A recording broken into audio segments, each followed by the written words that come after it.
Hidup berdasarkan janji-janji Allah. Bagaimana kita hidup? Berdasarkan janji-janji Allah. Dan dengan demikian menyempurnakan kekudusan kita dalam takut akan Allah.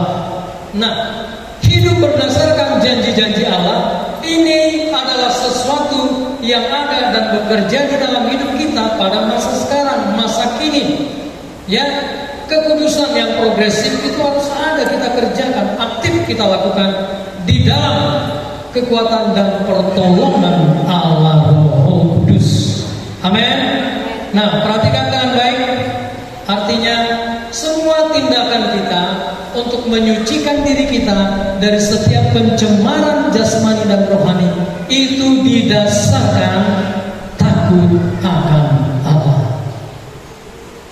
Kalau kita mengasihi Allah yang telah terlebih dahulu mengasihi kita, menghormati Allah, ya, mengutamakan Allah di dalam hidup ini, maka setiap tindakan penyucian di dalam diri kita itu adalah karena kasih Allah.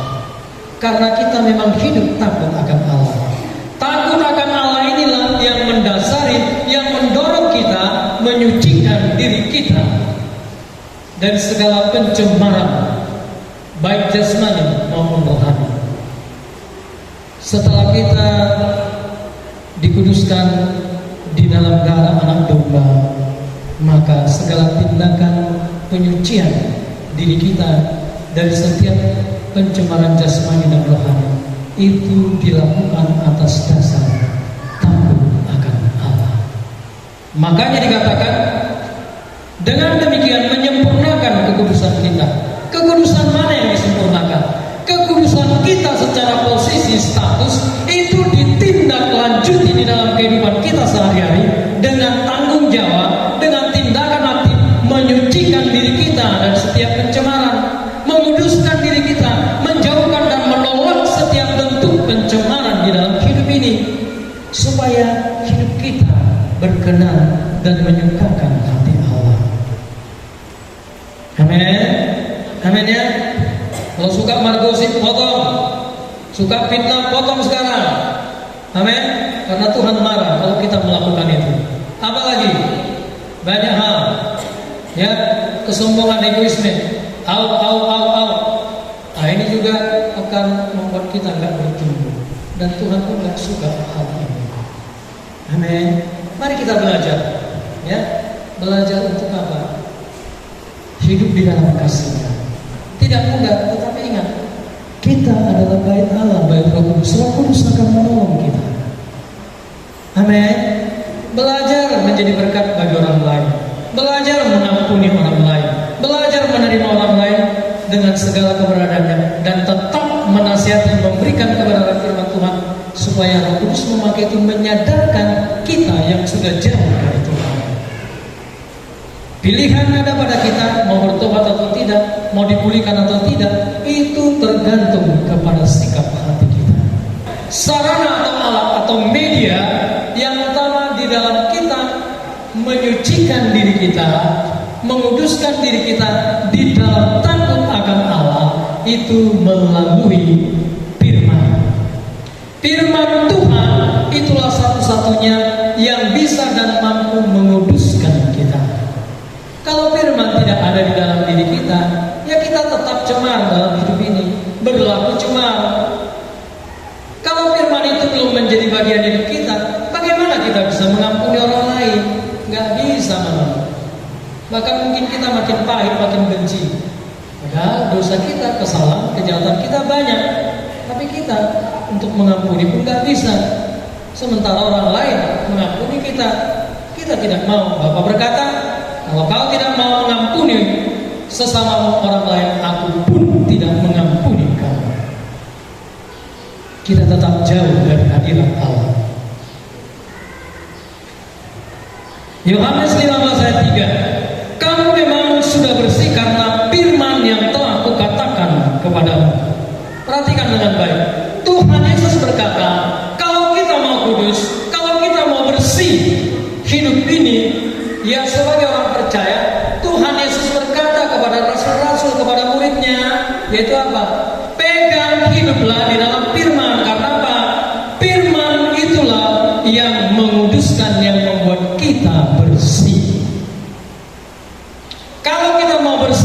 pencemaran jasmani dan rohani, hiduplah di dalam firman Tuhan. Pegang firman Tuhan dan minta Roh Kudus menolong kita supaya kita dimampukan melakukan, mempraktekkan firman itu di dalam kehidupan kita sehari-hari. Saya lanjutkan, Yohanes 17 ayat 17. Kuduskanlah mereka dalam kebenaran. Firman-Mu adalah kebenaran. Jadi Allah pun menguduskan dan kita menjadi kudus itu karena kebenaran, yaitu firman Tuhan, firman Allah. Ayat 19. Dan aku menguduskan diriku bagi mereka supaya mereka pun dikuduskan dalam kebenaran. Jadi jelas untuk membuat kita kudus, sarana alat satu-satunya yang paling efektif itu adalah firman Tuhan, firman Allah. Firman itulah yang menguduskan setiap kita. Amin. Munakum mangalaktu, itu ada firman Tuhan. Amin. Jangan mengingini milik sesamamu. Kalaupun ada sandal baru, sandal kita sudah lama, jangan ambil sandal orang lain. Firman itulah yang mencegah kita untuk melakukan hal yang jahat. Firman itulah yang mencegah kita untuk tidak cemar, untuk tidak melakukan pencemaran jasmani dan pencemaran rohani. Pencemaran jasmani mengambil milik orang lain. Pencemaran rohani yang sama tetapi bentuknya berbeda, mengambil posisi, mengambil kedudukan orang lain dengan cara diam-diam maupun dengan cara halus dan cara yang tidak baik, yang jahat. Apalagi kita umat Tuhan, jangan sekali-sekali mengambil posisi orang lain, nanti Tuhan murka. Tuhanlah yang membuka jalan untuk menaikkan posisi kita. Kalau kita yang berusaha menaikkan, percayalah pasti gagal. Stres yang ada. Karena apa? Tuhan tidak berkenan. Itu bagian dan tugas Allah untuk menaikkan. Makanya Tuhan berkata apa? Tuhan meninggikan yang seseorang, merendahkan yang lain. Artinya tugas mengangkat, menaikkan posisi kita di dalam hidup ini, di dalam pemerintahan, di dalam usaha, baik itu pekerjaan swasta, perusahaan dan sebagainya, apalagi di dalam kehidupan sebagai orang percaya, itu adalah tugas Tuhan. Itu haknya Tuhan. Gak usah usaha keras-kerasan. Mau sampai mati-mati pun kalau Tuhan gak mau ngangkat kita, gak diangkat-angkat kita. Amin. Kalau kita mengambil posisi orang lain, mau kita di situ, tolong develop Tuhan. Karena apa? Tuhan gak menghendaki itu. Amin. Kita seringkali iri sama orang lain, sehingga apa? Kita ingin mengambil apa yang menjadi sesuatu yang dimiliki oleh orang lain. Gelir. Bagaimana anak-anak di sini? Malas belajar, tapi mau menjadi ranking 1, ya gak mungkin. Walaupun dia punya saudara guru, kepala sekolah, baik maju anak kom GB ranking sada, tapi ujian tolong angka sada, angka tulu, mau dijadikan ranking 1, belajar nggak pernah, apa bisa mengenang? Sesuai dengan bagaimana kita belajar sungguh-sungguh, mau mencapai dengan benar, bukan kopekan. Amin. Ujian di bawah meja kopek, kadang apa? Disoloton iroknai, ya kan? Itu lihat orang mau jadi ranking 1, tapi apa? Waktu praktek di sekolah ditanya guru, halus hijau, jawab jo. Tapi apa? Waktu ujian bagus sekali nilainya, tapi disuruh menjawab pertanyaan oleh guru gak bisa-bisa. Karena apa? Karena dia nggak belajar, nggak tahu sesungguhnya kalau kopekan dong. Amin. Jangan kita menjadi orang Kristen yang kopekan. Amin. Cuma fotokopi aja, tapi nggak punya hubungan dengan Allah dan mau membayar harga. Bagaimana kita mau diangkat Allah? Nggak bisa. Tuhan menyuruh kita hidup kudus itu ada tujuannya. Ya, sudah dapat? Amin. 1, 2 ya. Jika seorang menyucikan diri dari hal-hal yang jahat, ia akan menjadi perabot rumah untuk maksud yang mulia. Ia dikuduskan, dipandang layak untuk dipakai tuannya, dan disediakan untuk setiap pekerjaan yang mulia. Pekerjaan yang mulia, pekerjaan yang berharga, pekerjaan yang menjadikan kemudian kita dihormati Allah dan dihormati manusia, itu karena kita menyucikan diri kita dari segala bentuk pencemaran, sehingga Tuhan berkenan memakai kita menjadi alat yang mulia di tangannya untuk pekerjaan-pekerjaan yang mulia. Amin.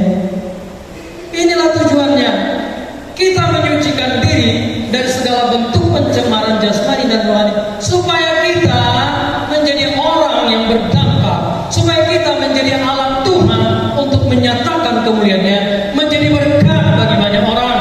Tetapi kamu akan menerima kuasa kalau Roh Kudus turun ke atas kamu, dan kamu akan menjadi saksiku di Yerusalem dan seluruh Yudea dan Samaria dan sampai ke ujung bumi.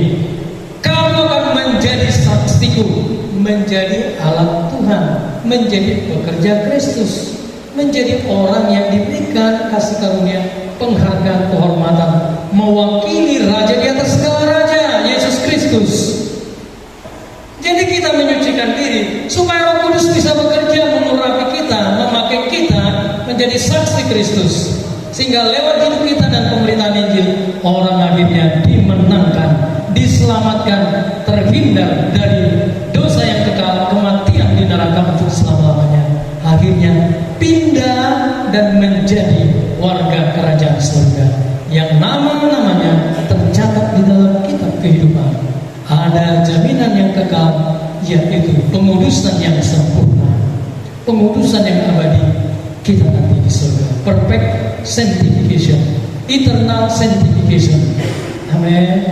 Kita kudus selama-lamanya, gak ada lagi, gak berbuat dosa lagi walaupun di surga. Amin. Tapi selama di dunia kita harus melakukan penyucian yang progresif, terus menerus di dalam pertolongan Allah Kudus. Amin. Inilah kebenaran firman Tuhan. Hamba kita renungkan baik-baik.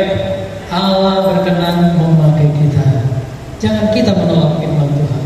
Kalau menolak, Allah bukan tidak mau, tapi kita yang membuat Allah tidak bisa bekerja, karena kita menolak Dia, menolak firman-Nya.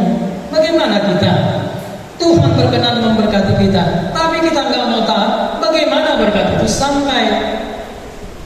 Tuhan berkata, kalau kamu taat, semua berkat-berkat ini akan menjadi milikmu, datang ke dalam hidupmu, ke dalam rumah tanggamu. Tapi kita nggak mau taat. Bagaimana berkat itu sampai? Amanah. Nggak bisa. Selama kita tidak taat kepada firman Tuhan, berkat itu terhambat, tidak akan datang dan kita nikmati. Tetapi ketika kita berubah untuk kembali datang, berpaling, datang kepada Allah dengan segala kerendahan hati, keran berkat itu dibuka oleh Allah untuk kita, sehingga kita kembali